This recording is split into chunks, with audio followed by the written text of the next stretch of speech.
देव, देश आणि धर्मासाठी विश्वात्मके देवे साधक मंडळी.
गुरुर्ब्रह्मा गुरुर्विष्णू गुरुर्देव महेश्वरा गुरुर्साक्षात् परब्रह्म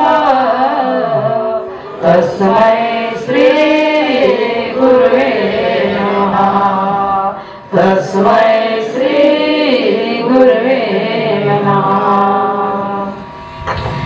ज्या ज्या ठिकाणी मन जाय माझे त्या त्या ठिकाणी निज रूप तुझे मी ठेविते मस्तक ज्या ठिकाणी ते सद्गुरु तुझे पाय दोनी.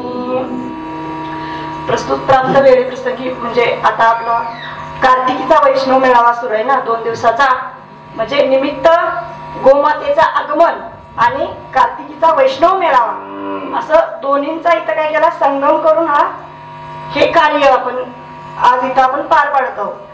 मग अभंगासाठी सेवेसाठी घेतलेला अभंग हा जगतवंद्य जगद्गुरु संत तुकाराम यांचा असून 3 चरणांचा.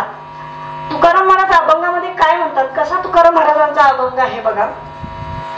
वळी तेजे गाई वळी तेजे गाई त्यासी फार लागे काही निवे भावाचे उत्तरी भरते एके धनीवरी सांडी थोरपणा तुका म्हणे सवेदिना. सेवेला सुरुवात करण्या अगोदर प्रथम आपण पांडुरंग परमात्म्याचं भजन करूया. पांडुरंगा करू प्रथम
दुसरे चरण संतांची या त्यांच्या कृपादाने कथेचा विस्तारू बाबाजी सद्गुरु दास तुका. म्हणजे त्यांची कृपा, पांडुरंगाची कृपा, त्या कृपेनं पुढे काय विस्तार होणार आहे. कुणाच्या? संतांच्या पुढे विस्तार होणार आहे. त्यासाठी दुसरं चरण आपण संतांचं घेऊया. ओम नमो ज्ञानेश्वरा ओम नमो ज्ञानेश्वरा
ज्ञानेश्वरा करुणा करा दयाळा तुमचा अनुग्रह लादलो पवन झालो चराचरी वळी ते जे गाई त्यासी फार लागे काही. तुकाराम महाराजांनी अगोदर एक अभंग केलाय बघा. चला वळू गाई चला वळू गाई. आपण त्या अभंगाचं पहिली ओळ आणि या अभंगाची पहिली ओळ बघायची. चला वळू गाई म्हणजे आव्हान केले या गाई पाळूया. म्हणजे ती क्रिया काय पूर्ण झालेली नाहीये. या गाई पाळूया गाई सांभाळूया गोसंवर्धन करूया. आपल्या संस्कृतीचा जो मूळ घटक आहे ती गोमाता तिला पाळूया. आम्ही बोलवायला द्यात सगळ्यांना आव्हान करायला. चला या गाई पाळूया चला पाळू गाई. मग पुढच्या अभंगात काय सांगतात जर तुम्ही गाई पाळल्या तर काय होईल. प्रत्येकाला विचारत असते हे केलं तर काय होईल ते केलं तर काय होईल. आपण प्रपंचामध्ये म्हणतो हे केलं तर मग काय होईल बेनिफिट कसा मिळेल. मग तस चला पाळू गाई जर गाई पाळल्या तर काय होतंय तेच आता. वळी ते जे गाई वळतात कुणावर जोर दिलाय. वळी ते जे गाई वळतात जे गाई पाळतात जे गायींचं संगोपन करतात जे गायीवर प्रेम करतात ज्यांची गायीसाठी काही करण्याची तयारी असते त्यांना काय म्हणायचं वळी ते जे गाई. त्यांना काय म्हणायचं गोसेवक गोपाळ. आता आम्ही कालच उदाहरण बघितलं. आता त्यांची परिस्थिती जरी बघितली तर इतकी मोठी म्हणजे श्रीमंतीची आहे का हो ऋषिकेश भाऊंची नाही आहे. त्यांची कुठेतरी कत्तलखान्यामध्ये दिलेल्या गायी अशी न्यूज मिळाल्यानंतर तिथं जाऊन त्या गायी आणायच्या त्यांचं संगोपन करायचं त्यांचं पालन करायचं. त्यामध्ये सुद्धा ज्या आजारी गायी आहेत त्यांना बाजूला काढले त्यात चांगले आहेत त्यांना एका गोट्यामध्ये बांधले. म्हणजे ते कोण आहेत गोपाळ आहेत. भगवान श्रीकृष्णांना काय म्हणतोय आपण गोपाळ म्हणतोय. म्हणजे गायी पाळतात ते कोण आहेत गोपाळ आहेत कृष्णच आहे. आणि आताची परिभाषा काय चालली आहे जे गायी पाळतात त्यांना काय म्हणायचं गुराखी म्हणतील. हो काय गुराखी म्हणतील म्हणून गायी पाळण्याचं बंदच केलंय. आणि तो गुराखी शब्द बाबांनी बाजूला काढला आणि गुराखीच्या जागी काय आणलं गोपाळ गोसेवक. मग अशी म्हणजे असा जो गायीचा सेवक आहे असा जो गायी वळतो त्याला उद्देशून तुकाराम महाराज फक्त त्याच्यासाठी अभंग आहे. हा जो गायी पाळतो जो देशी गायी पाळतो त्याला म्हटले वळी ते जे गायी. सहज जरी घेतलं त्याची फार लागे काय त्याला काय लागतं एवढं प्रश्नार्थ काय त्याला काय लागतंय गायी पाळायला.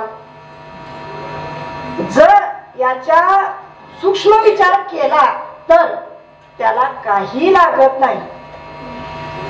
जो गोसेवक आहे जो गोपाळ आहे त्याला काहीही लागत नाही. म्हणजे त्याला काही कमी पडत नाही. त्याची अभिलाषा त्याच्या अपेक्षा त्याला आणि काहीतरी मिळवायचं आहे. लागतं कुणाला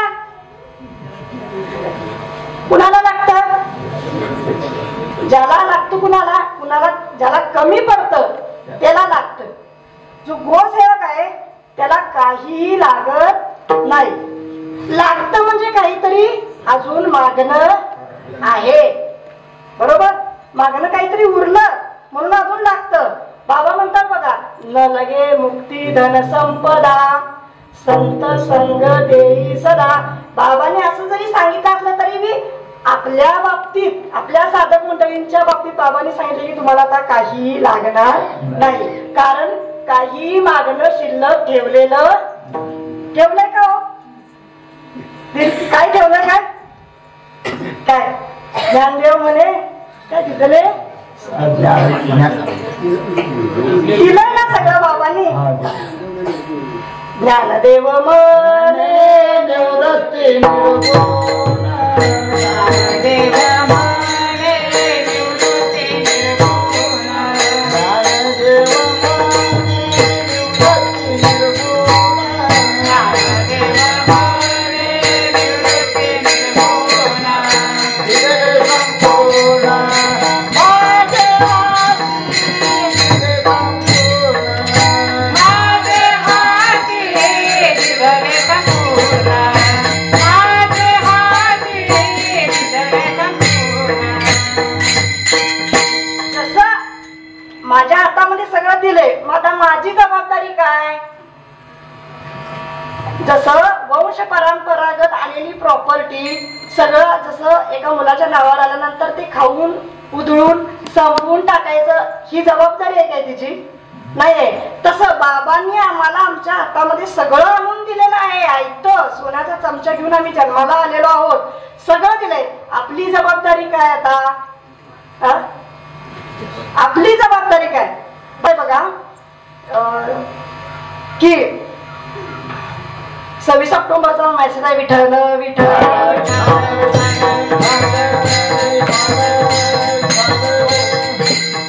आत्मबल कमी पडतंय. काय? आत्मबल कमी पडतंय. मग हे आत्मबल कमी करण्याचं काम काही देशद्रोही मंडळी करत आहेत. ते त्यांचं काम करत आहेत.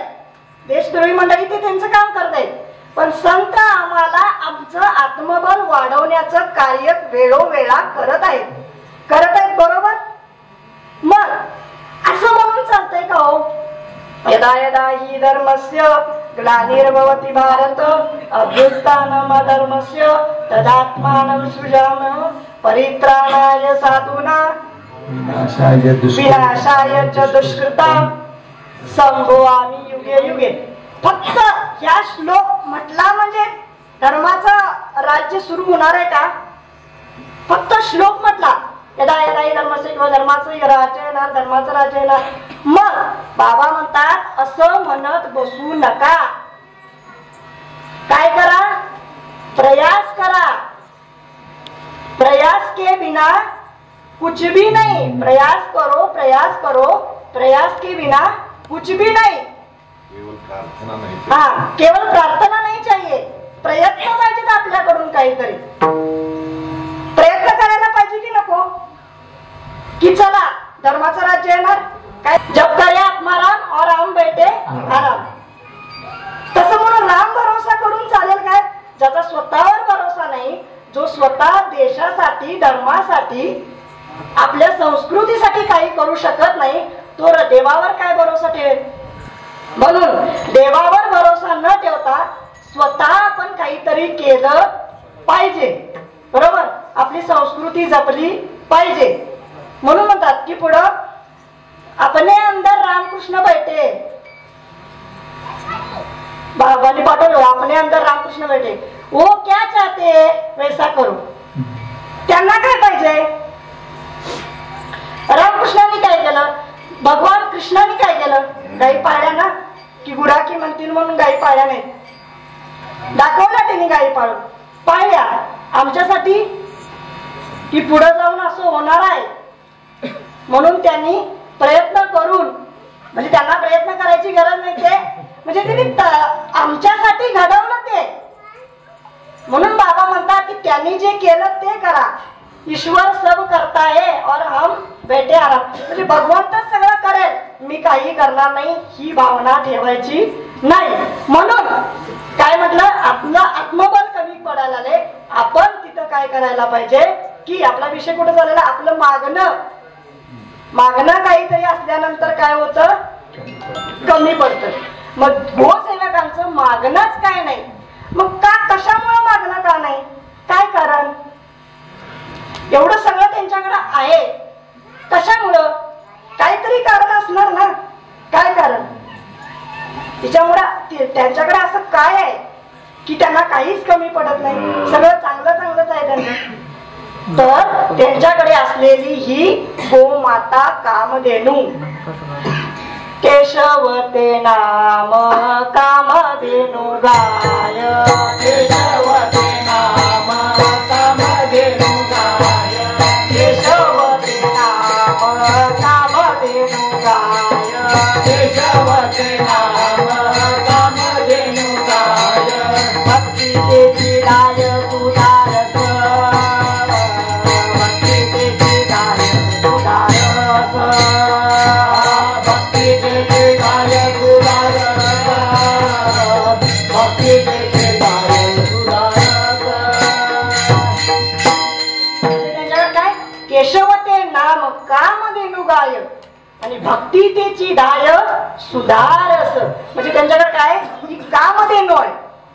जसा कल्पतरू तळवटी जो खाली बैसला, कायवान त्याला सांगा जोजी. अशी जी गोमाता ज्याच्या दारामध्ये उभी आहे, असा जो गोसेवक आहे, अशा पद्धतीने जो त्याची सेवा करतो, त्याला काय कमी पडणार आहे, काहीच कमी पडणार आहे. पण कोण पाहिजे, गोमाता पाहिजे.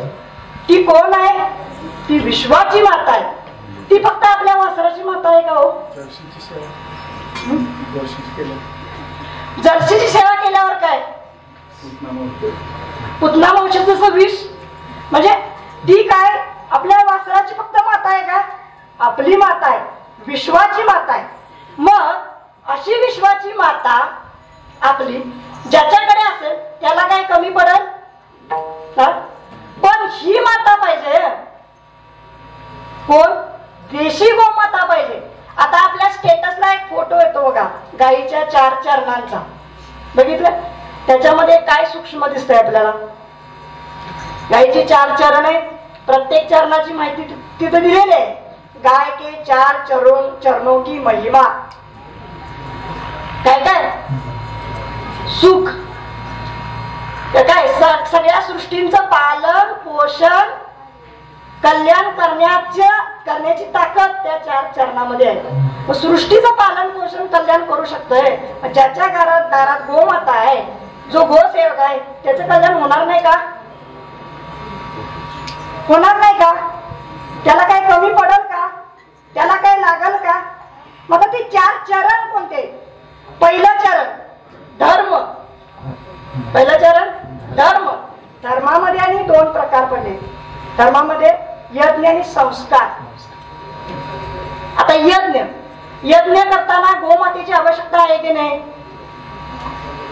आता बाबाने आम्हाला सांगितलंय बघा की यज्ञ कोणता करायचा, विटा मांडून नाही, तो करायला पाहिजे. पण आता काय चाललंय, विटा मांडायच्या, काय ते जव तूप तीळ सगळ्या काय करायच्या, या आहुत्या स्वाहा स्वाहा करत बसायचं. म्हणजे मेन उद्देश यज्ञाचा काय आहे तो बाजूला राहिला आणि आपण यज्ञ अशा पद्धतीनेच यज्ञ चालू आहे. मग यज्ञामध्ये गोमाता लागते की नाही, यज्ञामध्ये टाकताना मेन महत्वाचं काय असतं, तूप असतं, बरोबर, तूप असतं. तुपाशिवाय यज्ञ नाही. ते तूप कोणतं पाहिजे, देशी गायचं पाहिजे. तसं इकडं तूप पाहिजे का नको, भोजना मागुती तूप पावश,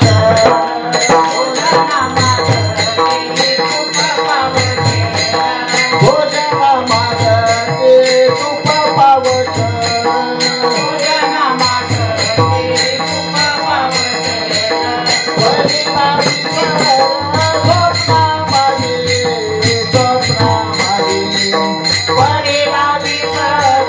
स्वप्ना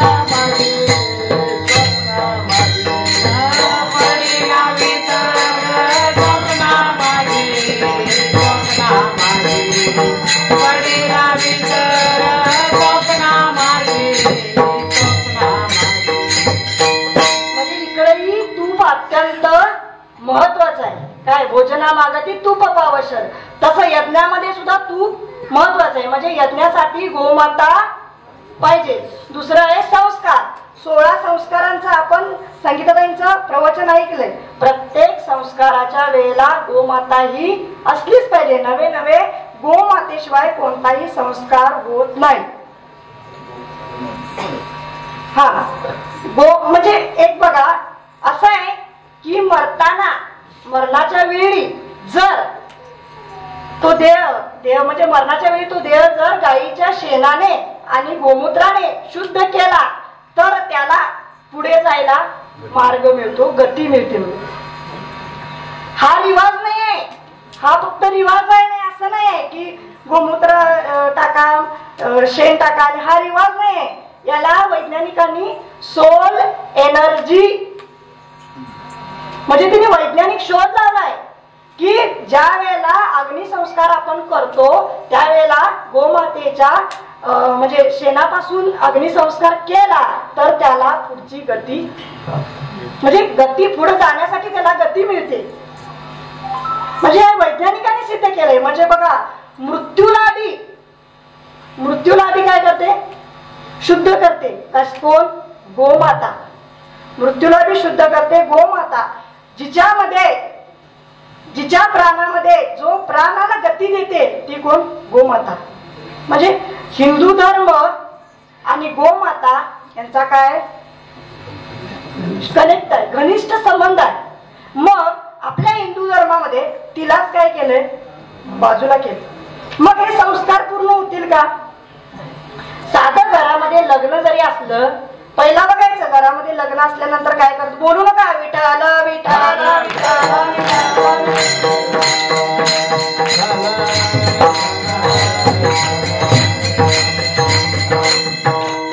पहिल्या लग्नामध्ये काय करायचे, लग्न कार्य घरामध्ये असेल तर शेणाचा सडा मारायचे किंवा भिंती शेणानं सारवत होते. का तर शुभ मानलं जायचं. म्हणजे संस्कार आहे. ही गोमाता असेल तर संस्कार पुढे जाणार आहेत आणि जर ती नसेल तर संस्कार राहणारच नाही ना. हे झालं गोमातेचे यज्ञ आणि संस्कार एक चरण. दुसरं चरण काय सांगितलंय, कृषी आणि आयुर्वेद. प्रत्येकाच्या तोंडामध्ये तेच आहे. कारण गोमातेशी जो संबंध आलेला आहे त्याच्यामुळे ही उकल झालेली आहे. बघा आता मगाशी पण सांगितलं असेल डॉक्टर भाऊनी. आता कृषी या संबंधित गोमातेचा काय उपयोग आहे आपल्याशी, आहे का नाही? शेतीशी गोमातेचा आणि आपला काय संबंध आहे की नाही? आहे म्हणून तर बरोबर प्लॅनिंग करून तिला बाजूला केलं. का तर आपला भारत देश सुजलाम सुफलाम कशामुळे होता, या गोवंशामुळे होता. भारतीय अर्थव्यवस्थेचा मूळ आधार कोण आहे, गोमाता आहे. आणि समृद्ध शेतीचा आधार कोण आहे, गोमाता आहे. म्हणून हिला पहिला बाजूला केली. का, कशासाठी हिला बाजूला केली, काय हिच्यामध्ये, तर शेतीसाठी लागणार काय, शेणखत. शेतीसाठी काय लागतं, शेणखत लागतं. असं काय आहे तिच्या शेणामध्ये, कधी विचार केलाय नाही? आता तयार रेडीमेड पोती येतात, रासायनिक खते आलेले आहेत. रासायनिक खते तयार रेडीमेड आहेत, आणायची टाकायचे. पण त्याचा दुष्परिणाम काय व्हायला नाही, त्याचा कधीच विचार आपण केला नाही. याचा दुष्परिणाम काय व्हायलाय कधीही विचार केला नाही. का केली? जर्मनीमध्ये एका जस्टिस वॉन लायबिग या शास्त्रज्ञाने ह्या रासायनिक खतांचा काय केला, एक मेमो तयार केला. त्याला फक्त एका ठिकाणी वापरून बघायचं होतं. आणि त्यानं वापरून बघितल्यानंतर त्याला जो रिझल्ट आला की या रासायनिक खतामुळं जर शेती केली, जर धान्य पिकवलं, शेती पिकवली तर काय होणार आहे, कॅन्सर सारखे असे महाभयंकर रोग निर्माण होणार आहेत. म्हणून त्यानं मरती समय लिहून ठेवलं की या रासायनिक खतांचा वापर करू नये आणि त्याने क्षमा मागितली. पण तो मेमो पुढच्या शास्त्रज्ञांनी काय केलं, वापरण्यास सुरुवात केली. आता काय चालू आहे? काय चालू आहे आता? आपण जे खातोय ते विषारी अन्न खातोय. मग जर देशी गोमाता आपल्याकडे असेल तर काय होईल? तिच्या शेणामध्ये जर गाईचं शेण घेतलं तर तिच्या शेणामध्ये 1 ग्रॅम शेणामध्ये 300 कोटी जीवाणू आहेत. 148 प्रकारचे जीवाणू वेगवेगळे तिच्या शेणामध्ये आहेत. याचा अभ्यास आपल्या प्रगतशील शेतकऱ्यांनी करायला पाहिजे. हा अभ्यासच कोण करत नाही आणि काय परकीयांचा आपण स्वीकार करतोय. असं तिचं शेण, तिच्या शेणामध्ये शेणापासून जर गोबर गॅस, बायोगॅस या अनेक प्रकारचे जर खते आहेत, कंपोस्ट खत आहे, स्लरी खत आहे, गांडूळ खत आहे. म्हणजे इथं आम्ही करत नाही, आम्ही दोष दुसऱ्याला देतोय पण स्वतः आम्ही करत नाही. अशी जी उपयुक्त आहे हे शेणाचं झालं. गोमूत्र, आता शेणाचं सांगायचं म्हटल्यानंतर बघा एक विसरलं की गोमय वसते लक्ष्मी, बरोबर? गोमयामध्ये लक्ष्मी आहे, विश्वास आहे. मग असं गोमय, असं गोबर शेतात घातल्यानंतर लक्ष्मी निर्माण येईल घरला की काय येईल? बरोबर. आणि रासायनिक खत घातल्यानंतर काय येईल? अवदसा, बरोबर. त्याच्यासाठी काय पाहिजे? गोमाता पाहिजे. त्याच्यासाठी गोमाता पाहिजे. आता दुसरं गोमूत्र. गोमूत्रामध्ये काय? गोमूत्रामध्ये इतकी मूलद्रव्ये आहेत, इतकी लोह आहे, कार्बोनिक ऍसिड आहे, अमिनो ऍसिड आहे, अशा बऱ्याच प्रकारचे, फॉस्फरस आहे, नायट्रोजन आहे, पोटॅश आहे, युरिक ऍसिड आहे, अमिनो ऍसिड्स आहेत, एन्झाइम्स आहेत, लॅक्टोज आहे. म्हणजे जे सेंद्रिय शेती करतात त्यांना लगेच उकल होते. बघा हे आहे त्यात, हे दडलंय त्यात, हे गुह्य आहे. पण हे गुह्य आम्हाला कोण सांगत नाही. का सांगत नाही? त्यांचा बाजार बंद होतो, त्यांचा बाजार उठेल, त्यामुळे हे गुह्य आपल्याला सांगत नाही. म्हणून काय तर कृषी आपण ही अर्थ जे आपलं चरण चाललंय हे कृषी आहे. जे गोमातेचं दुसरं चरण आहे त्यामध्ये अर्थ आहे. त्या अर्थमध्ये काय चालू आहे? कृषी हा भाग आहे. म्हणजे आपल्या शेतीसाठी उपयुक्त असं ही गोमाता पाहिजे. आणि असं आता पुढं सांगितलंय आयुर्वेद. कृषीसाठी तर अत्यंत महत्वाची आहे, पण आयुर्वेद, आता आयुर्वेदामध्ये काय? आता काय ते केमिकलच्या गोळ्या खाऊन सगळ्यांना सवय झालेली आहे. यांच्या बाजारपेठा बंद पडतात म्हणून आयुर्वेदाला काय केलंय? जरा काहीतरी झालं लगेच मेडिकल. पण आपण आयुर्वेदामध्ये जात नाही. जे देशी गाईच्या पंचगव्यापासून आपण जे 5 दिव्य तत्व आहे त्याच्यापासून जर अलौकिक असं काय होतंय? रसायन तयार होतंय. त्याला काय म्हणतात? जिवंत अमृत म्हणतात, बरोबर. मग काय दिव्य तत्व आहेत त्यात? पहिलं काय? पहिलं आहे दूध. आपल्याला सगळ्यांना हा विषय माहिती आहे. वेळोवेळी बाबा म्हणतात, बाबांना जर म्हटलं बाबा हा विषय सांगितलाय, पण संत थकलेत काय सांगून. किती हो शिकवालं, हा विषय झालाय म्हटलं तरी पण बाबा म्हणतात की किती हो शिकवालं, किती हो शिकवाल मज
नाही तरी ती पुतना मावशी घरीच आहे.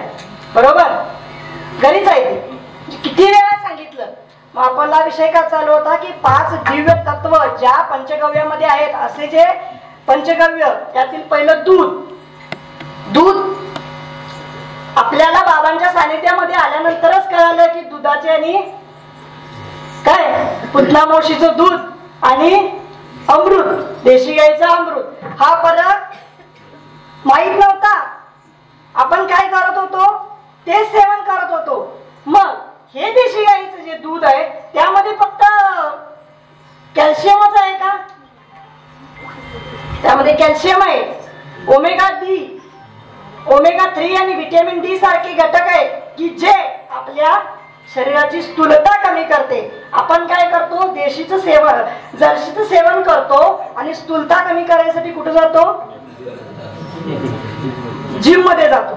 बरोबर, चुकतंय कुठं तिथं दुरुस्त करायचं. जर्सीचं सेवन करतोय आणि स्थूलता कमी करायसाठी कुठे जातोय? जिम मध्ये जातोय. होईल का कमी? नाही होणार कमी, कधीच होणार नाही. म्हणून तिच्या दुधामध्ये हे घटक आहेत, ते दूध पिल्याशिवाय तुमचं शरीर निरोगी राहणार नाही. दुसरं, मेंदूसाठी उपयुक्त असलेला सेरेब्रो नावाचा घटक हा त्याच्यासाठी दुधामध्ये महत्वाचा आहे. आपले शरीरातील हाडं मजबूत होण्यासाठी कॅल्शियम नावाचा घटक हा त्याच्यामध्ये आहे. कॅल्शियमची पावडर किती जरी दुधातून मिसळून खाल्ली तर हाडं मजबूत होणार आहेत का? होणार आहेत का? नाही. त्याच्यासाठी देशी गाईचं दूधच प्यायला पाहिजे. हे फक्त एवढंच आहे असं नाही, त्याच्यामध्ये डीएनए रिपेअर एजंट सुद्धा आहे की जे आपल्या शरीरातील मृत पेशींना सुद्धा रिपेअर करतं. असं देशी गाईचं दूध आहे. दुसरं आहे दही. दही सेवन केल्यानंतर काय होणार आहे? शरीरामध्ये गुड बॅक्टेरियाची फौज तयार होते. तिसरं आहे दूध, दही, तूप. आता तुपा बाबांनी आपल्याला काय केलंय? तूप म्हणजे बघा आपण काय करत होतो आणि आता काय करायला लागलो. म्हणजे बाबांनी आम्हाला कुठं नेलंय बघ. तूप, हे तूप असं की त्या शुद्ध तुपाचं जर सेवन केलं तर, म्हणजे सगळ्यांना माहित आहे हे विषय, सगळ्यांना माहित आहे. शुद्ध देशी गाईचं तुपाचं सेवन किती जण करतात?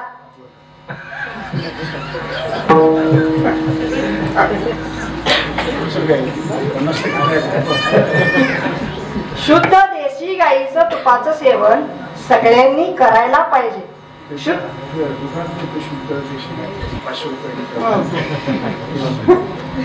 नाही ते नाही.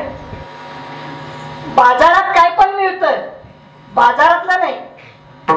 इथं संतांच्या सानिध्यामध्ये येऊन अनमोल असं सुदासा मुग्ध व दुग्ध, काय ते, हे तूप आहे, अमृत आहे. हे तूप सेवन करायला पाहिजे. हे तूप सेवन आपण करत नाही. मग तूप म्हणजे गायीचे जे 5 दिव्य तत्व आहेत त्याचा विषय चालू आहे आपला. ते आपल्या आरोग्यासाठी महत्वाचे आहेत. आपलं आरोग्य चांगलं असेल तरच आपल्याला काही कमी पडणार नाही. नाहीतर पैसे कुठे घालायला पाहिजे? हॉस्पिटलमध्ये घालायला पाहिजे. नंतर काय येतं? शेण.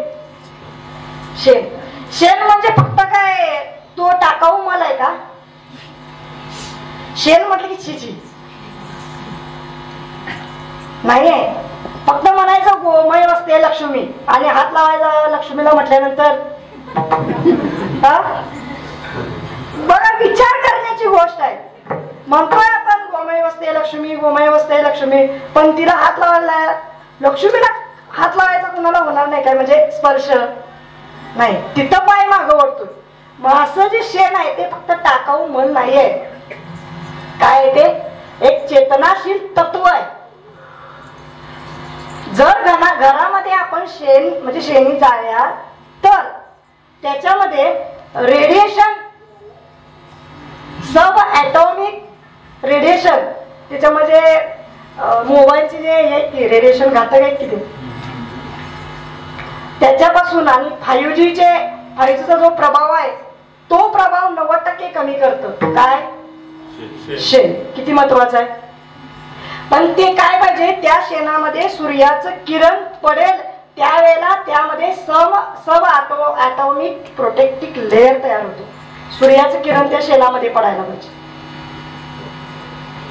हे वैज्ञानिकांनी शोध लावलेला आहे बरं का, वैज्ञानिकांचा शोध आहे आणि अगोदर पासून आहे, पण आपण तिकडे लक्ष देत नाही. हा, हे आता लावलाय, आपल्या अगोदर पासून आहे, आता वैज्ञानिकांनी लावला तरी पण भारतीयांना कळत नाही. पट्ट्या बांधून घेतल्या डोळ्याला, खंत आहे ही आपल्या सगळ्यांची.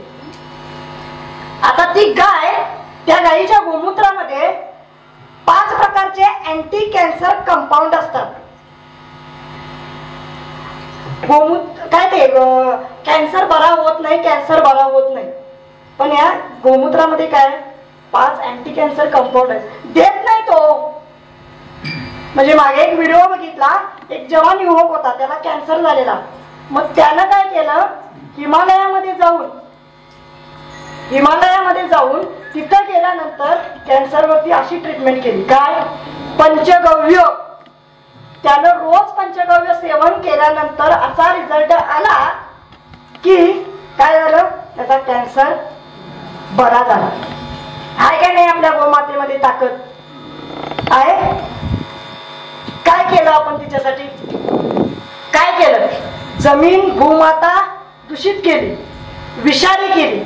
मग आपण आता काय करायला पाहिजे, संकट में है आज वो धरती, संकट में है आज वो धरती, जिस पर तूने जन्म लिया.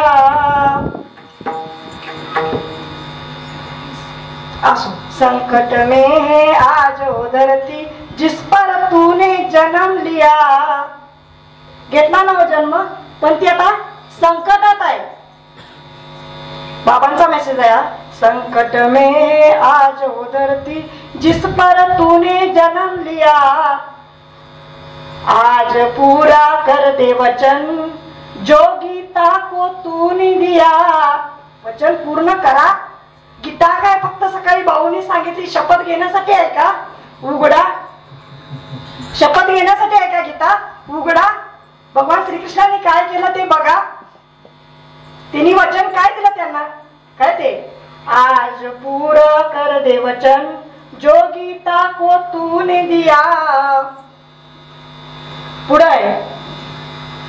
एक असं वाक्य आहे की तुमच्याशिवाय दुसरा मोहन कुणी नाही. बाबांनी मेसेज पाठवले, म्हणजे तुम्हाला आता जागवायचं आहे.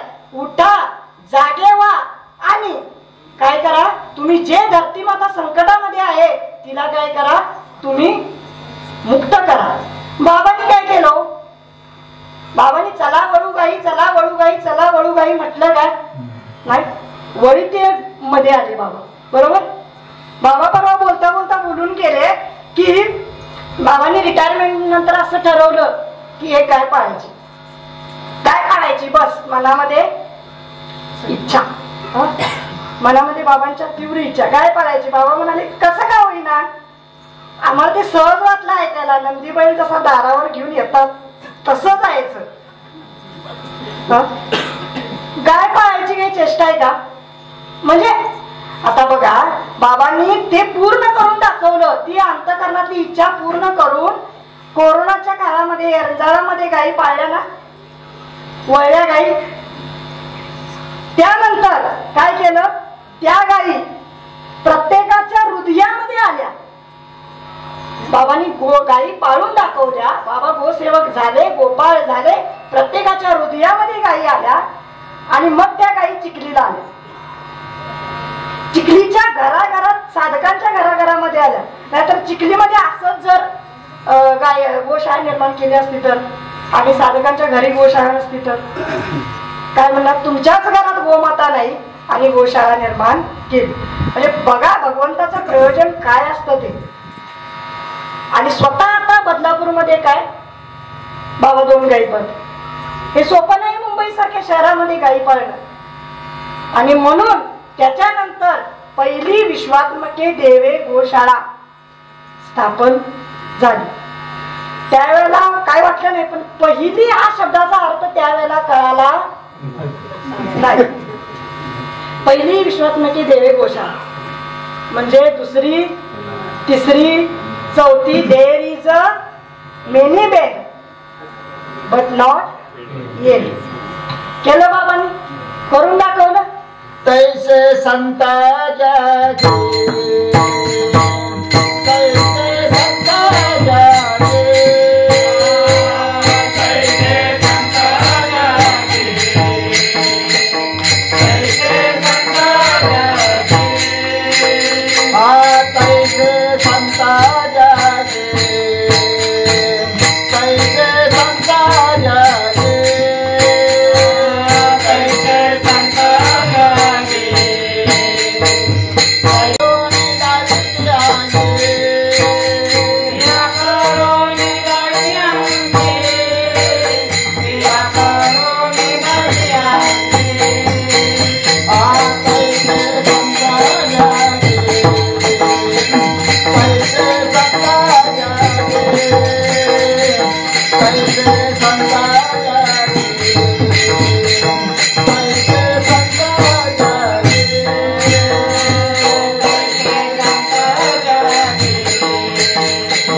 तैसे संता जागे, तैसे संता जागे, तैसे संता जागे. आणि खरंच आहे बघा, तैसे संत जगी क्रिया करून दाविते अंगी. बाबांनी क्रिया करून दाखवली, गायी स्वतः पाळून दाखवल्या, बाबा स्वतः गोसेवक झाले. मग काय कमी आहे का हो? आता गोशाळा जर म्हणजे इथं आता गोशाळा निर्माण केल्या, आपल्या गोशाळा कशा आहेत? परमार्थाशी कनेक्टेड आहेत. हे पहिलं वाक्य आहे, परमार्थाशी कनेक्टेड आहे. एवढं हे उभा करायचं, याला थोडं लागत म्हणजे याला काही कमी लागत नाही. पण जो काही वळतो, जो प्रेमाने आदराने गो सांभाळ करतो, त्याला काही लागत नाही. अभंगाचं पहिलं चरण. वळी तेज गाये, वळी तेज गाये, वळी तेज गाये, वळी तेज गाये, वळी तेज गाये, वळी तेज गाये, वळी तेज गाये, वळी तेज गाये, वळी तेज गाये, वळी तेज गाये, वादे पार लागे गाये, लागे पार लागे गाये, लागे पार लागे गाये, लागे पार लागे गाये. रे बाबा रे उतारे, रे बाबा रे उतारे, रे बाबा रे उतारे, रे बाबा रे उतारे. वळी ते जे गाई त्यासी फार लागे काही. आता फक्त 2च चरणांचा गाईच्या हे झाले, अजून 2 चरण बाकी आहेत. आणि असं किती जरी वेळ आपण गाईचा महिमा गाऊ लागलो तरी तो संपणार नाही. ओझरत फक्त पुढच्या 2 चरणांचं. 3रं चरण आहे काम. काम मध्ये गोवंश वृद्धी आणि देव मानवाची उत्पत्ती. आणि 4थं चरण आहे सुख, शांती, समृद्धी आणि कल्याण. हे कधी साध्य होणार आहे? फक्त आपल्याकडे गोमाता असेल तर. गोमाता असेल तर हे साध्य होणार आहे, नाहीतर नाही. म्हणून सांगितलंय की वळी ते जे गाई त्यासी फार लागेल, त्याला काही कमी पडत नाही. आता प्रत्येकानं आपल्या घरी गोमाता सांभाळायलाच पाहिजे. पण विशेषत्वानं समुद्र मंथनातूनच गोमाता उत्पन्न झाली ना. शास्त्रानेच तयार केलेली आहे ना. बाबांचा एक संदेश आहे, शास्त्राने तयार केलेली गाय आणि माणसाने तयार केलेली गाय यातली सिस्टीम वेगवेगळी आहे. बरोबर. शास्त्राची सिस्टीम माणसाला जमत नाही. अति हुशारपणा, अति आगाऊपणा म्हणून ही जर्शी तयार केली, पुतना तयार केली. बरोबर. आणि भगवंतानं तयार केलेली समुद्र मंथनातून निर्माण झालेली ही काय आहे, विश्वाच्या कल्याणासाठी निर्माण केलेली आहे. आणि ही नाही, आणि ही पुतना मावशी विश्वाच्या नाशासाठी निर्माण केलेली आहे. म्हणून दोघांच्या सिस्टीम मध्ये जमीन आसमानचा फरक आहे. ही माणसानं तयार केली, तिच्या थानातून विषच बाहेर येणार. आणि भगवंतानं तयार केलेली आहे, तिच्या थानातून अमृतच बाहेर येणार.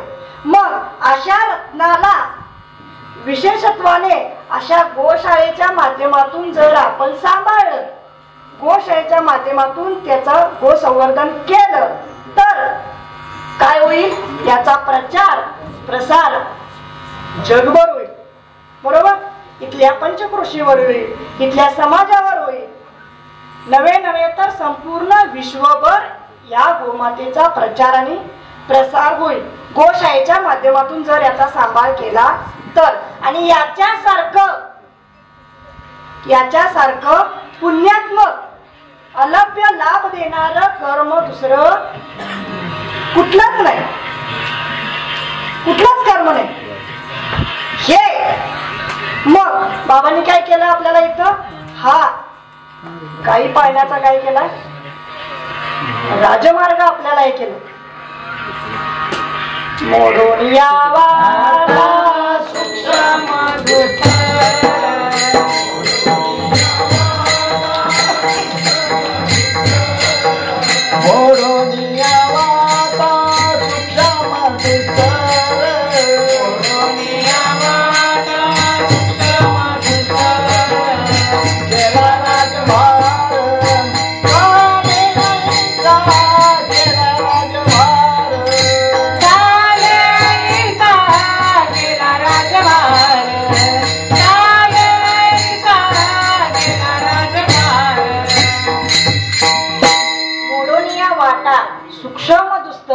केला राज्यभार चाले ऐसा.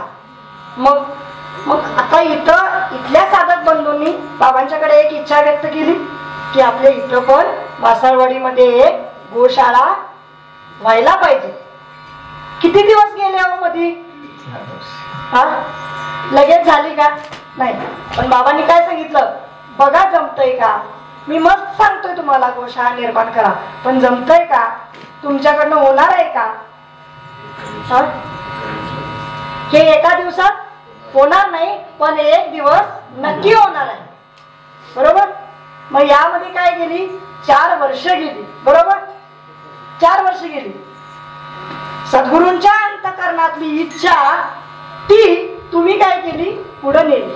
इथल्या साधक बंधूंनी, मासाळवाडीकर असतील, आटपाडीकर असतील, की आपल्या इथे एक गोशाळा निर्माण व्हावी. मग आता बघा, पहिला काय झालं, ही जमीन तीच आहे.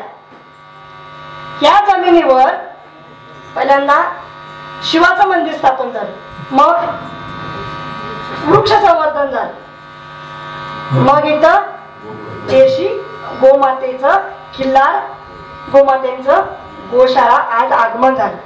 म्हणजे तुम्हाला एक सांगायचं असं की जमीन सुपीक आहे, जमीन सुपीक आहे. सुपीक जमिनीमध्ये आपण धोत्र्याचं पीक घेतलं तर येऊ शकते का नाही, येणार का नाही. सुपीक जमीन मस्त आहे, वापसा झालेली आहे, सुपीक आहे, सगळं आहे. त्यामध्ये धोत्र्याचं जर पीक घेतलं तर येणार, बोला, येणार. जमीन सुपीक आहे, विषारी कुठलं तरी एक पीक घेतलं तर येईल. जमीन सुपीक आहे म्हटल्यावर येणार. त्या जागी आपण जर फळबागांची शेती केली तर येणार, नक्की येणार. वाऱ्यानं जरी बीज प्रसारण झालं तरी पण येणारच, कारण जमीन सुपीक आहे. मग जमीन सुपीक आहे, पीक घेणाऱ्यानं ठरवलं ठरवायला पाहिजे की मी विषारी धोत्र्याचं पीक घ्यायचं की आंब्याची शेती करायची की काय करायचं, हे पीक घेणाऱ्याने ठरवायला पाहिजे. त्याच्यावरून फळ काय मिळणार हे ठरवणं. बरोबर. धोत्र्याचं पीक घेतलं तर त्याची काय ते धोत्र्याच्या पिकाचं बोंड येऊन नंतर कुस, खाज कुसलीचं पीक घेतलं तर खाज कुसलीचं घेणार आहे, नक्की पीक येणार आहे. तसं पीक घेणाऱ्याने ठरवायचं आहे की इथं काय घ्यायचं पीक, त्याच्यावरून फळ ठरणार आहे. तसं शरीर हे क्षेत्र आहे, ही जमीन आहे. मन बुद्धी चित्त अहंकार, बरोबर, हे क्षेत्र आहे. अंतःकरण हे क्षेत्र आहे. स्थूल देह सूक्ष्म देह हे क्षेत्र आहे. याच्यामध्ये काय पीक घ्यायचं आहे हे कशावरून ठरणार, हे कशावरून ठरणार, याच्यासाठी आपल्याला संतांच्या संगतीमध्येच यावं लागणार. त्यांचा अंगसंगच करावा लागणार. त्यांच्या प्रयोजनाप्रमाणे आपल्या नियोजनामध्ये बदल करावा लागणार. तर काय होणार आहे, पीक चांगलं येणार आहे. हा दृष्टांत झाला. आता ही जमीन तीच आहे, रस्ता तोच आहे, माणसं तीच आहे, पाणी तेच आहे. काय वेगळं आहे, तेच आहे. पण या जमिनीमध्ये काय करायचं, या जमिनीमध्ये काय घ्यायचं, ही जमीन संसारासाठी वापरायची की परमार्थासाठी वापरायची, हे त्या पीक घेणाऱ्यानं ठरवायचं.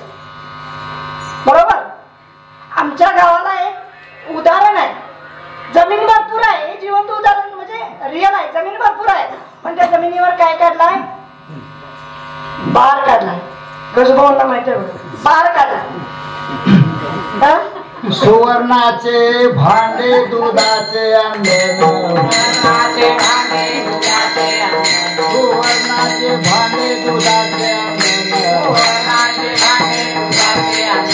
कुसुमा घालून नाच केला,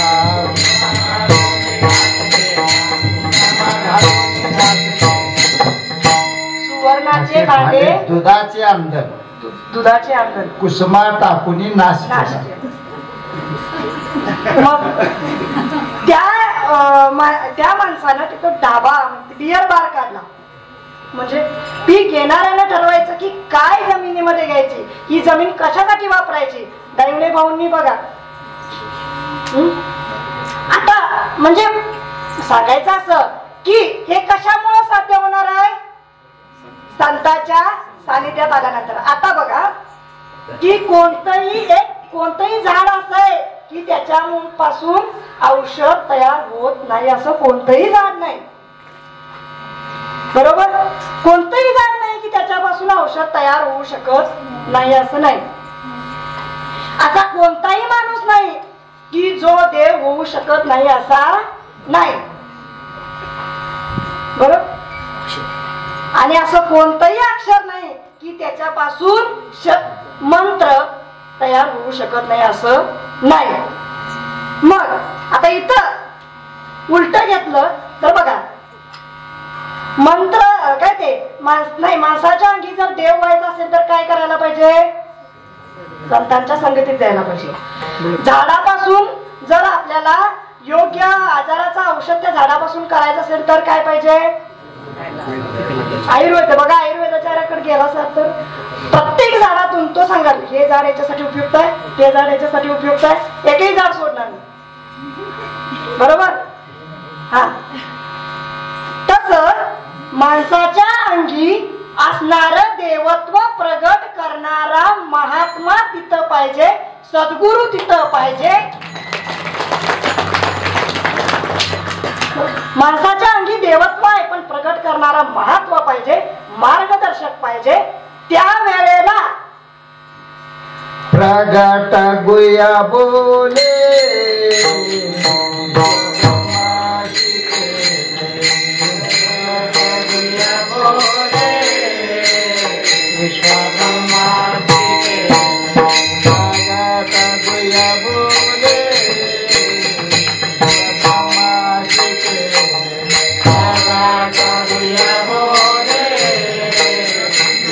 Bye.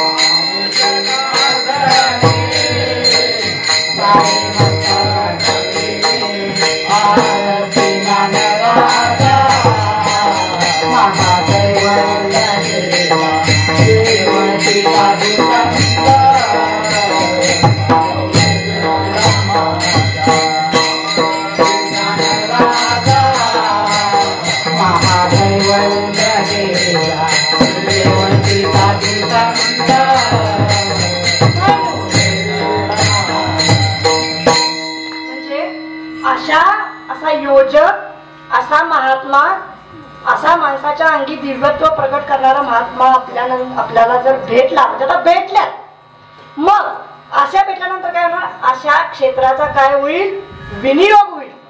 बरोबर. मग आता ही गंगा आलेली आहे, या गंगेमध्ये काय करायला पाहिजे,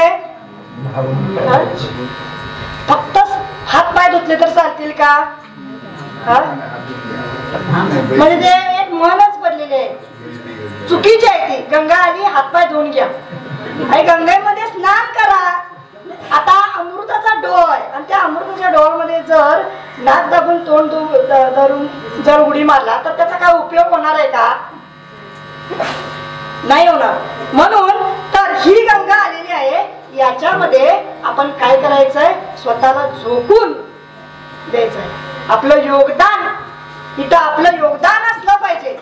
इथपर्यंत गंगा आलेली आहे, आपलं काय योगदान पाहिजे, कसं योगदान पाहिजे. परत कधी कालगती फिरेल, चक्र बदलेल, काही सांगता येत नाही. अगोदर व्हिडिओ आलेले पाहूनच प्रत्येकाची पाचावर धारण बसलेले आहे. 2032 हेडलाईन दिलेलीच आहे. बघा, प्रत्येक ज्याने जो व्हिडिओ बनवलाय त्याच्या मनामध्ये आला असला तर झालं तर 2032 किती वर्ष राहिले, 5 वर्ष राहिले.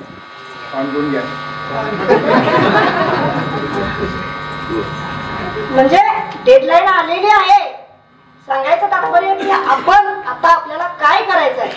इथल्या मासाळवाडीतील ज्या साधका असतील आपले, त्यांनी एक असा विचार केला की आपल्याकडे पण एक गोशाळा निर्माण व्हावी, गोशाळा निर्माण व्हावी. आणि त्यांच्यावर बाबांची कृपा झाली आणि त्या कृपेनं इथं गोशाळा निर्माण झाली. हा यज्ञ सुरू आहे. बाबांनी या यज्ञाची भूमिका सुरू केलेली आहे. फक्त आता आपल्या त्यामध्ये काय टाकायचे, यज्ञ मग धगधगत राहणार आहे. आपल्या समित्या कसल्या टाकायचे,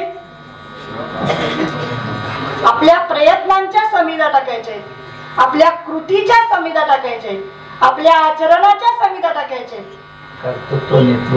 हा,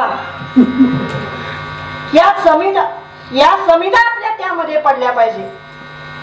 तर आणि मेन विषय म्हणजे हे आपल्याला जी गोसेवा करायला मिळत आहे ते, त्याचं मोजमाप त्याला आपल्याला काय, कधी आम्हाला काय मिळणार आहे हे सांगता येत नाही. हे दृश्यमध्ये मिळणार आहे काय आपल्याला, जे कर्म करतोय, गोसेवा करतोय, हे दृश्यमध्ये मिळेल, अदृश्यमध्ये. आता दृश्य कर्म काय, काय तहान लागली, हा, पहिलं उदाहरण, कीर्तन केलं, पाकिट घेतली, फळ संपलं. विषय काय चाललाय, जी आपण गोसेवा करतो त्या गोसेवेचं फळ कधी, कसं, कुठे मिळणार हे काही सांगता येत नाही. सेवा केली, पगार घेतला, फळ संपलं. निरपेक्षपणाने सेवा आपली इथं झाली पाहिजे. कशी, निरपेक्षपणाने. मग निरपेक्षपणाने ज्या वेळेला सेवा होईल त्यावेळेला ते काय होईल, शुद्ध सात्विक कर्म, शुद्ध काय ते सत्व रजतम, सात्विक, राजसी आणि तामसी, याच्याही पुढं शुद्ध सत्व. तुका म्हणे येते शुद्ध सत्वाचे सामर्थ्य. बरोबर. शुद्ध सत्व, सात्विक कर्म म्हणून ते जमा होईल. त्याचं काही मोजमापच नाही, ते वेगळंच आहे. मग हे करण्यासाठी, ही भक्ती करण्यासाठी काय वेगळं करावं लागेल काय आपल्याला, तर भक्ती करायसाठी काय वेगळं करायचं काय. बाबांनी उदाहरण दिलं बघा की एकाला ब्रह्मज्ञान पाहिजे होतं, ब्रह्मभाव पाहिजे होता. म्हणजे उदाहरण दिलं बाबांनी, ब्रह्मज्ञान पाहिजे असेल, ब्रह्मभाव पाहिजे असेल तर काय कर, एका गाईच्या 1000 गाई कर. तो त्या एका गाईच्या 1000 गाई करण्यामध्ये इतका गुंतून गेला की त्याला ब्रह्मज्ञान कधी झालं हे सुद्धा समजलं नाही. आणि हो, ती बरोबरच आहे. कारण गायींच्या सहवासामध्ये आल्यानंतर आपली जी 7 चक्र चक्रार स्वादिष्टात मणिपूर अनाहत विशुद्ध सहस्त्र ही 7 चक्र ऍक्टिव्ह होतात. ही 7 चक्र ऍक्टिव्ह होतात. त्यासाठी काय करायला पाहिजे? म्हणून त्याला सांगितलं की तू काय कर, गायीची सेवा कर. सेवेलागी सेवक झालो तुमच्या लागलो निज चरण. म्हणजे इथं काय पाहिजे? भाव, सेवक भाव पाहिजे. मग असे जे गोसेवक असतात, असे जे गोसेवक असतात पुढं त्यांना भक्ती करण्यासाठी काही लागत नाही. मग निवे भावाच्या उत्तरी.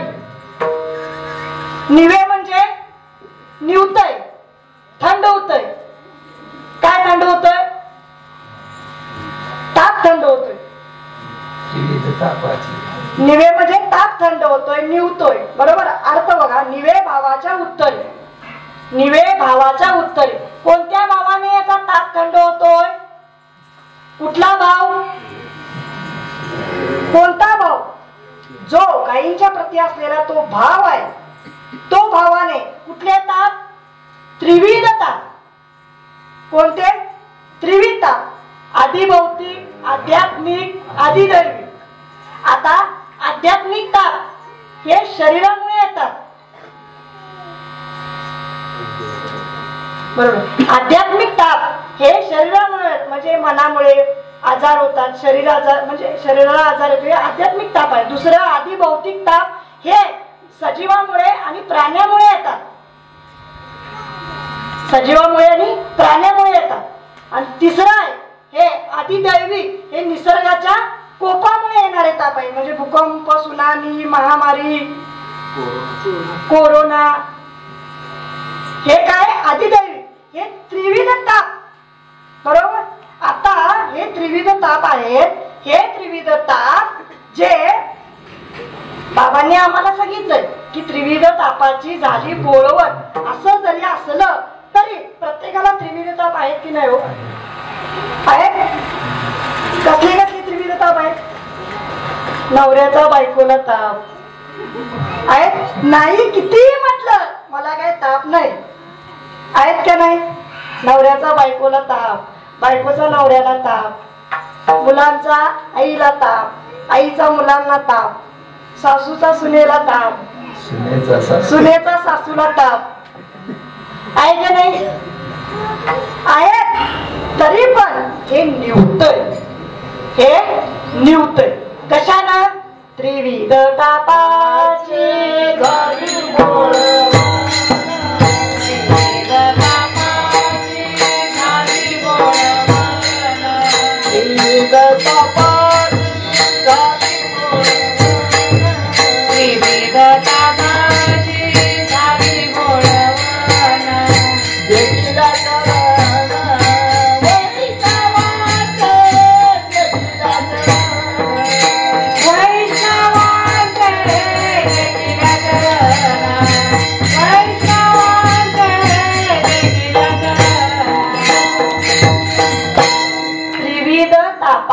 झाली बोळवण देखील चरण गो मातेचे. बरोबर. वळीचे जे गाई तिथून सुरू करायचं. त्रिविध तापाची झाली बोळवण देखील चरण गो मातेचे. गो मातेचे चरण पाहिल्यानंतर म्हणजे सद्गुरूंच्या सानिध्यात आल्यानंतर, सद्गुरूंच्या सानिध्यात आल्यानंतर, सद्गुरूंच्या आश्रयाखाली आल्यानंतर काय ते निवे भावाचे उत्तरी. उतारा काय? याला ताप उतरवायचा आहे. उतारा काय? आपण म्हणतो ना उतारा. काय तर झाले उतारा टाका. काय उतारा याला? उतारा अभंगाचं दुसरं चरण. निवे भावाचे उत्तर. निवे भावाचे उत्तर. भावाचे उत्तरे. भावाचे उत्तरे. भावाचे उत्तरे. भावाचे उत्तरे.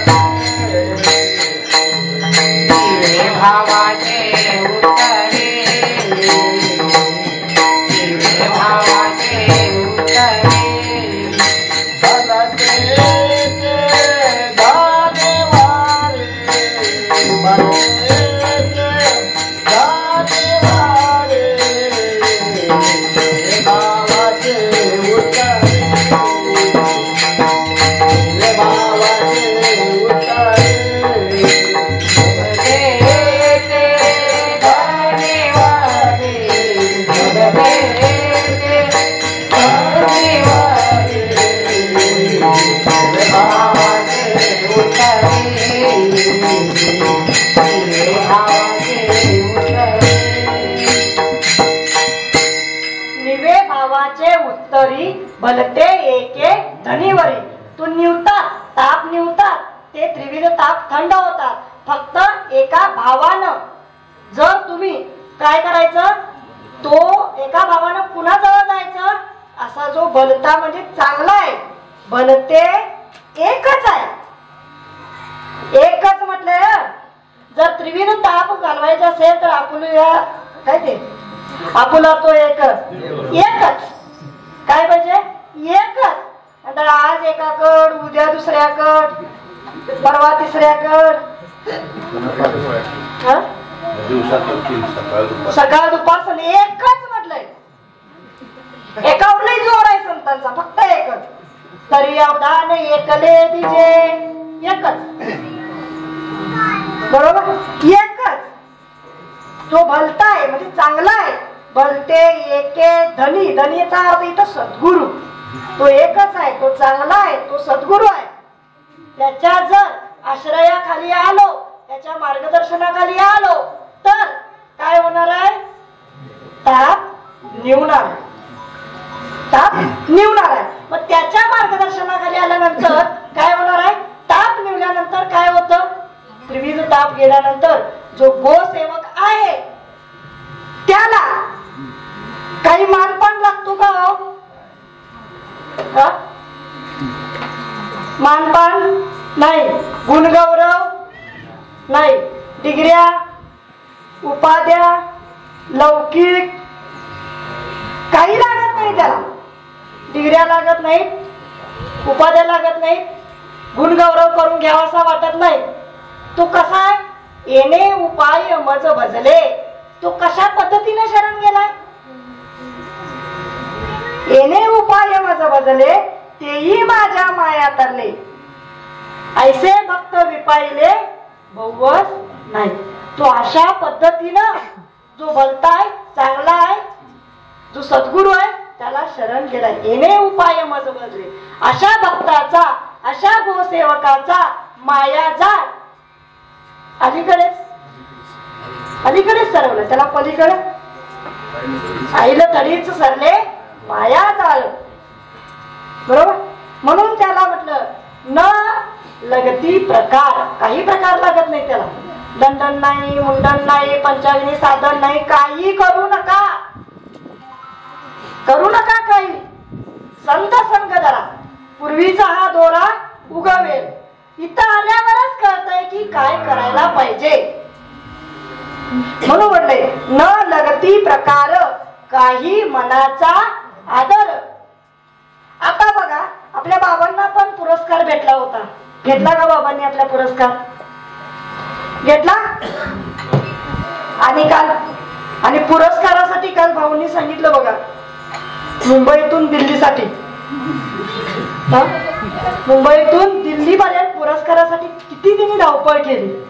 म्हणजे पुरस्कार बाबांनी घेतला नाही. म्हणजे जे गोसेवक आहेत, जे गोपाळ आहेत ते पुरस्कार घेत नाही. अभंगाचं तिसरं चरण.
प्रकार काही मनाचा आदर. मग बाबा कालपासून सांगा, म्हणजे बाबा कधीपासून सांगायला की जे गो पाळतात ते कोण आहेत? गोपाळ आहेत ते कोण आहेत? कृष्णच. ज्याला ज्याला कृष्णच व्हायचंय त्यानं काय केलं पाहिजे? गोमाता पाळल्या पाहिजे. गोमातांच्यासाठी आपलं योगदान दिलं पाहिजे. इथं आलं पाहिजे. आपला बहुमोल वेळ हा गोमातेंच्यासाठी घालवला पाहिजे. असं नाही की आला बाहेरनं बघितलं गोमाता आहेत बसल्यात, चला जाऊया.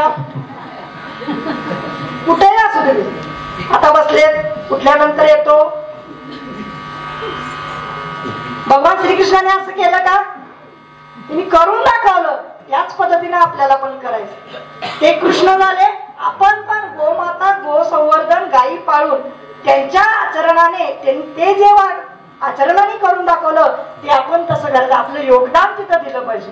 आपला वेळ समर्पण भावाने गोमातेसाठी खर्च केला पाहिजे. जी काही सेवा असेल, 1 दिवसाची असेल, 15 दिवसातून एकदा असेल, आपला ज्या वेळेला वेळ तो समयदान इथं दिला पाहिजे.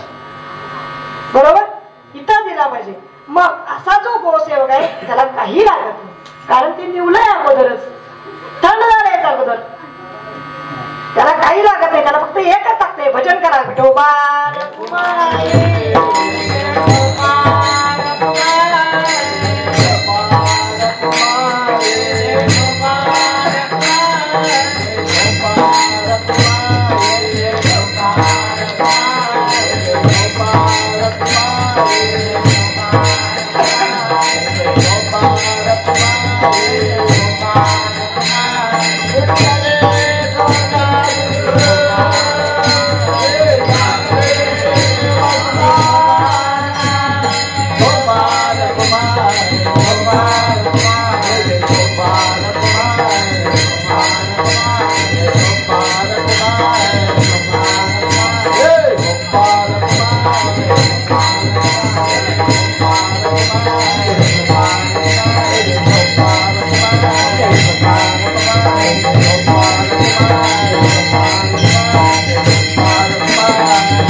प्रकार काही मनाचा आदर, त्याला काही लागत नाही, पहिल्यापासूनच आले.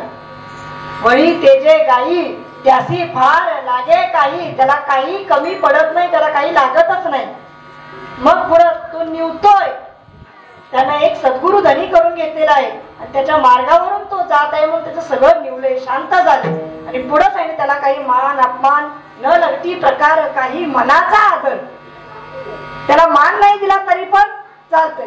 मग पुढं सांगतात सांडी थोरपणा तुका म्हणे सवे दिना. सांडी थोरपणा. आता थोरपणा, आता काल मोठेताईंच्या प्रवचनामध्ये आलं, शिवाजी महाराजांना थोरपणा दिला की नाही? देवत्व समजून जाणता राजा छत्रपती शिवराय दिला ना? घेतला का त्यांनी? नाही.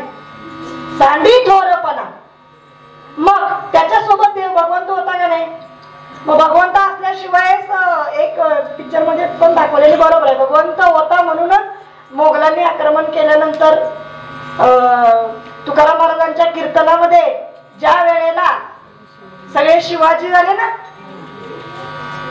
तुका म्हणे सवे दिना, थोरपणा सांडला, थोरपणा बाजूला ठेवला, त्यावेळेला काय त्याच्याजवळ काय असतो?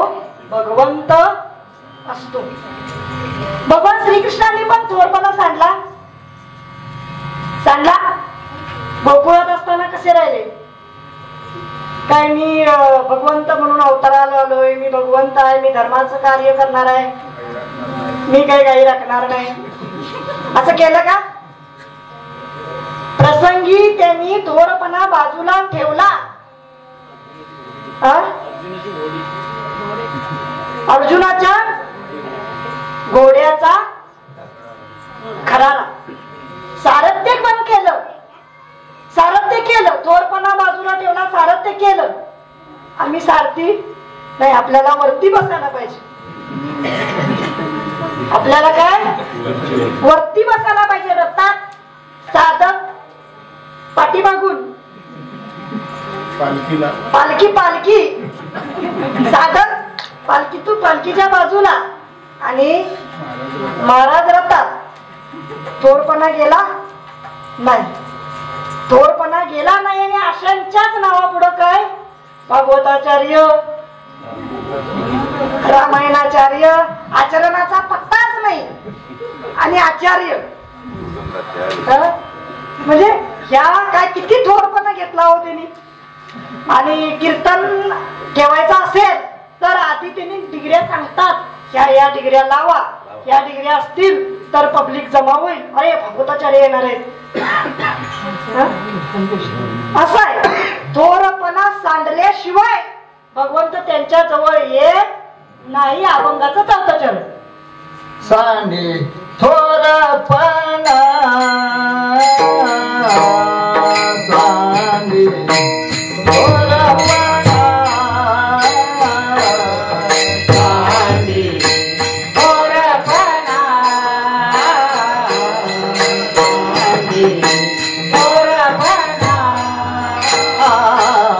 सांडे थोरपणा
सांडे थोरपणा तुका म्हणे सवे दिना. वळी ते जे गाई त्यासी फार लागे काही. जे गाई वळतात त्यांना काहीच कमी पडत नाही. निवे भावाचे उत्तरी सगळं शांत होतंय, निवतय. कधी सद्गुरूच्या आश्रयाखाली आल्यानंतर मान अपमान लागत नाही. आणि तो थोरपणा सांडून देतो. आणि त्याच्याजवळ निवे भावाचे उत्तरी नाही काय म्हणते एके धनीवरी सांडी थोरपणा. थोरपणा सांडा, तुमच्या जवळच देव आहे. तुका म्हणे सवे दिना, त्याच्या सोबत आहे, पाठीशी नाही. भिवू नको, मी तुझ्या पाठीशी आहे, सोबत आहे. झालेली सेवा सद्गुरू सच्चिदानंद श्रीपाद बाबा, जयसदो बाबा यांच्या चरणी समर्पित करून सेवेला पूर्ण विराम देतो.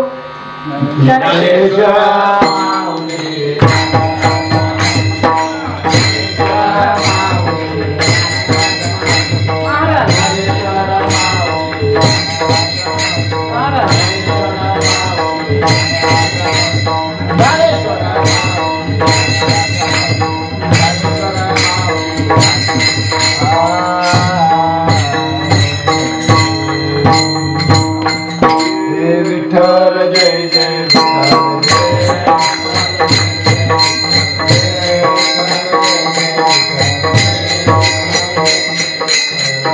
विठ्ठल